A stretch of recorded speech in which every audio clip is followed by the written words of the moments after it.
What are we talking about today? That is going to be this guy right here, more specifically the Z9 mag. This has been safety checked, that's why the trigger's pulled.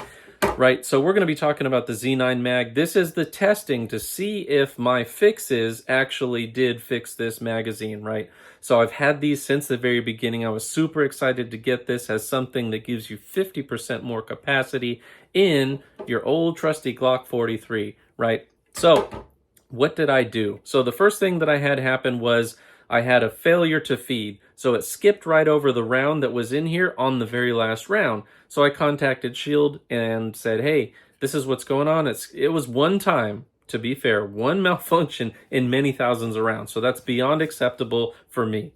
So they said, well, how many do you have? I told them 8. They sent me 8 brand new springs, right? And these new springs have an extra coil.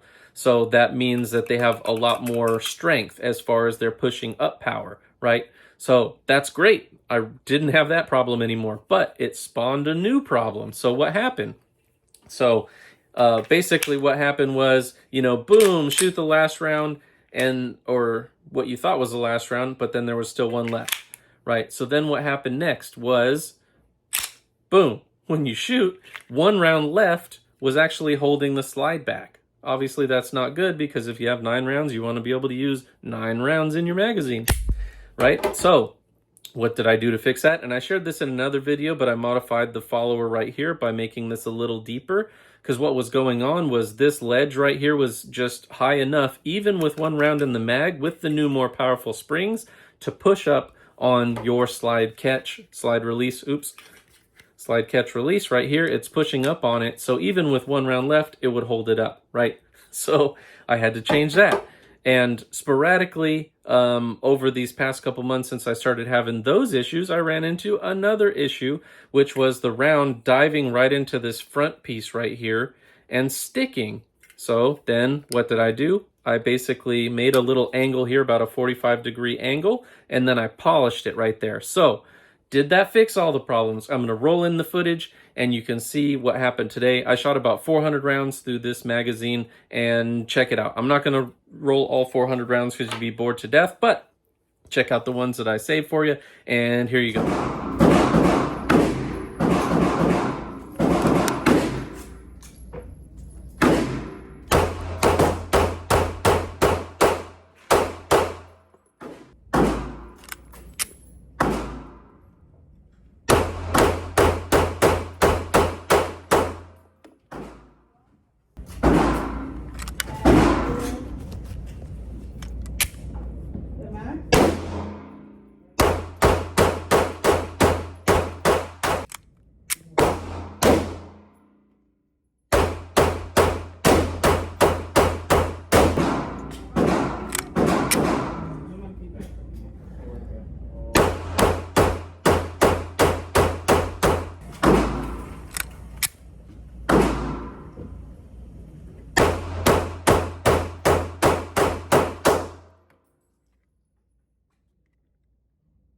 All right, everyone, we are back, and as you saw, this mag functioned flawlessly the entire day today. There was not a single malfunction of any type. So it's back to its original glory when I first got it for 2 years ago, right? So as I say in all of my other videos regarding aftermarket magazines, you got to get out there and test yours.